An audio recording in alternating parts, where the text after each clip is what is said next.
Peanut butter is a beloved snack for many, often praised for its protein and healthy fats. But what if I told you that peanut butter might be hindering your weight loss journey? If you're finding it hard to drop those extra pounds, struggling with energy crashes, or battling persistent cravings, peanut butter could be a part of the problem. Today, I'm breaking down the fan favorite peanut butter and how it actually could be negatively affecting your progress. If this is the first time you've seen me or clicked on one of my videos, I'm Dr. Ashley, a weight loss expert and the founder of PhD Weight Loss, where we've helped over 7,200 people drop over 260,000 pounds across the US. My goal is to help you get the science-backed information you need to actually drop the weight, keep it off, and live the best life possible. Remember to subscribe to my channel, give this video a thumbs up, and hit that notification bell so you never miss a new video. Let's break down why this popular snack might be working against your weight loss goals. Peanut butter is high in calories, which we all know, and it can add up quickly and lead to excess calorie intake if not consumed in moderation. The problem is that consuming it in moderation is really tough. Definitely one of those trigger foods for a lot of us. 2 tablespoons of peanut butter contains about 200 calories. It's easy to eat more than the recommended serving size, especially when enjoying it straight out of the jar. These extra calories can quickly accumulate, making it harder to maintain a calorie deficit, which is crucial for weight loss. Many commercially prepared peanut butters contain added sugars and hydrogenated oils. These additives can increase the calorie count and introduce unhealthy trans fats into your diet. Trans fats are those ones that are known to increase the risk of heart disease and can really negatively impact your cholesterol levels. Reduced fat peanut butter might sound like a healthier option, but it's often a trap. When fat is removed, manufacturers often add sugars and other fillers to maintain the flavor and texture. This means you're missing out on heart health unsaturated fats and potentially consuming more sugar and calories. Same goes for low sodium peanut butter. Really,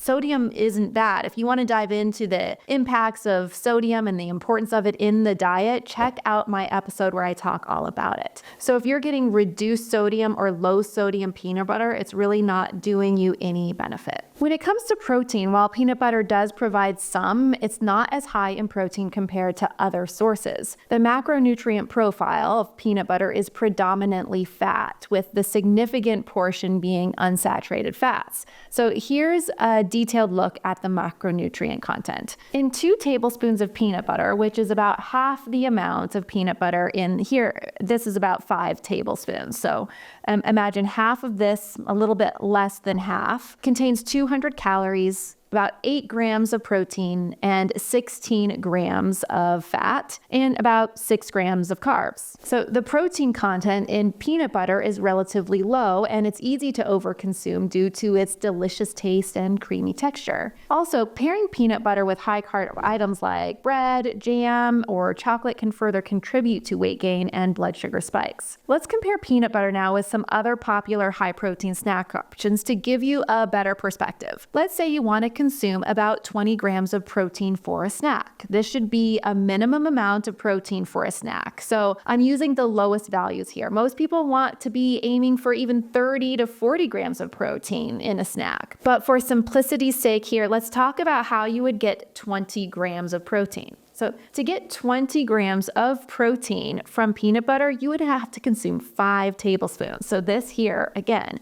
is 5 tablespoons of peanut butter. In here, in this little cup, is about 500 calories, 18 grams of carbs, and 40 grams of fat. Compare that to only 2.3 ounces of chicken that gives you 20 grams of protein and only 100 calories and 0 carbs. Compare that again to one of my favorite snacks, which is full-fat Greek yogurt. In 1 cup of full-fat Greek yogurt, there is about 220 calories, 9 grams of carbs, and about 20 grams of protein. In addition, peanut butter is a plant-based protein, which means that it's not highly bioavailable, which means it's not easily absorbed and used by the body. It's not a high-quality protein like an animal-based protein like this chicken or this yogurt, which means you actually would need to eat even more of it to truly get the amount of protein you're looking for. So really, in this example, to get 20 grams of protein of peanut butter, you would have to eat more than this. You'd have to eat about 7 tablespoons, which ups the calories and the grams of carbs even more. My tip to you is 1, don't view peanut butter as a protein source. Instead, view these items as a protein source. Number 2,